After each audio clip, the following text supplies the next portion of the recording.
RD coaching classes में आपका स्वागत है। आज हम डी ब्रोगली की संकल्पना सीखेंगे।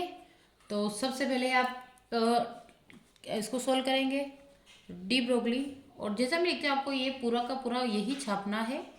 ठीक है, डी ब्रोगली की संकल्पना।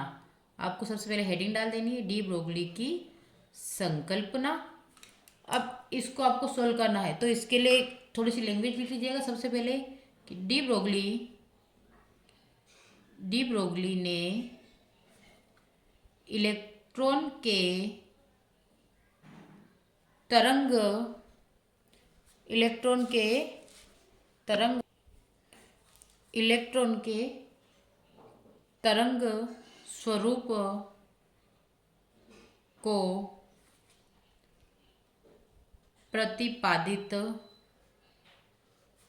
किया, जिसके अनुसार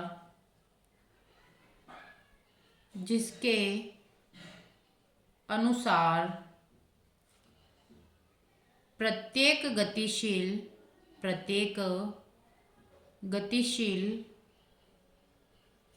सूक्ष्म कण तरंग के गुण प्रदर्शित करता है। इसमें आएगा सबसे पहले प्लांक का। हम इसमें सबसे पहले क्या लेंगे? प्लांक के क्वांटम सिद्धांत के अनुसार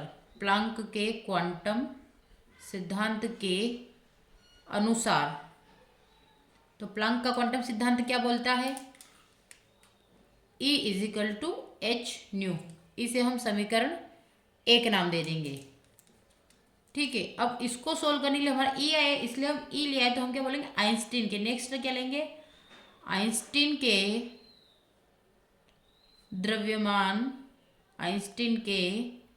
द्रव्यमान ऊर्जा संबंध से।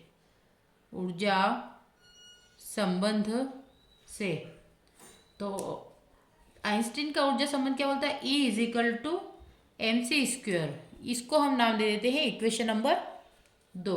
आई होप यहाँ तक आपको समझ में आ गया होगा। अब हम समीकरण 1 और समीकरण 2 को लेंगे।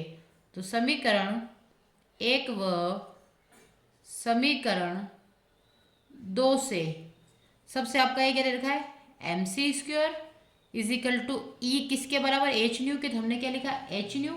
अब यहाँ पे फिर लिखेंगे हम mc², लेकिन यहाँ पे एच तो लिखेंगे, लेकिन अब ये जो v होती है इसकी वैल्यू होती है c/λ।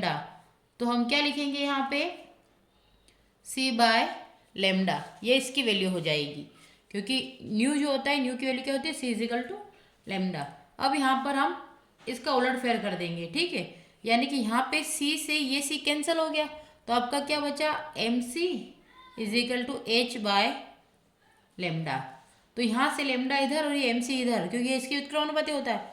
तो लैम्डा इजिकल टू h/mc ये आपका आ जाएगा।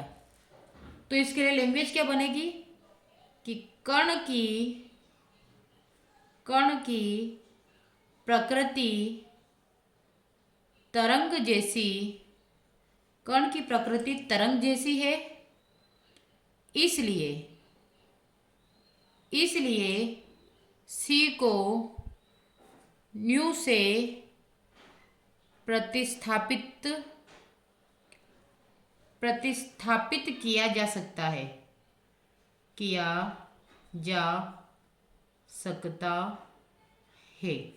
यदि m संहति वाला कण न्यू वेग से गतिमान हो तो हम क्या लिखेंगे? हमने क्या लिखा? ये लिखा था। तो md इजिकल टू h/mv हो जाएगा, क्योंकि c को v से प्रतिस्थापित कर देंगे। ठीक है, तो आपका c जब v से प्रतिस्थापित हो जाएगा तो अब ये आपकी नई इक्वेशन क्या बनी? तीसरी। अतः क्योंकि mv जो होता है किसकी वैल्यू होती है? तो जो mv होता है ये वैल्यू होती है एम वी, वैल्यू होती है पी की, तो हम इसको पी से रिप्लेस कर देंगे। तो lambda is equal to h by p. ठीक है, इसे बोलेंगे समीकरण 4।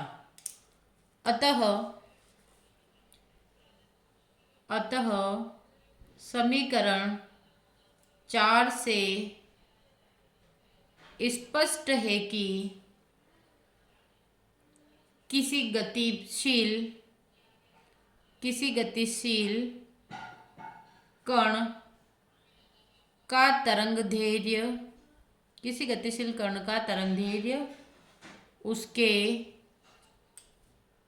संवेग पर निर्भर करता है, संवेग पर निर्भर करता है। यही क्या है, आपकी डी ब्रोगली इक्वेशन है। तो आपको यहीं से करेंगे डी ब्रोगली संकल्पना क्या होती है। डी ब्रोगली संकल्पना, डी ब्रोगली ने इलेक्ट्रॉन के तरंग स्वरूप को प्रतिपादित किया, जिसके अनुसार प्रत्येक गतिशील सूक्ष्म कण तरंग के गुण प्रदर्शित करता है। और प्लांक के सिद्धांत के अनुसार E is equal to h nu, equation first देते हैं। तो इसी के साथ में आइंस्टीन के द्रव्यमान ऊर्जा संबंध को लेते हैं, तो E is equal to m c square. अब 1 और 2 दोनों को मिलाने पर समीकरण 1 और समीकरण 2 से m c square is equal to h nu हो जाएगा। यहाँ पर आप न्यू को सी बाई लेमडा से विस्थापित कर देंगे, तो m c square is equal to h c lambda, तो लेमडा सी से सी कैंसिल हो जाएगा, आपके क्या बचेगा, एच बाय लेमडा बचेगा। और फिर आप इसको इससे एक्सचेंज कर देंगे व्युत्क्रमानुपात, तो यहाँ से आपका आ जाएगा lambda is equal to h by m C.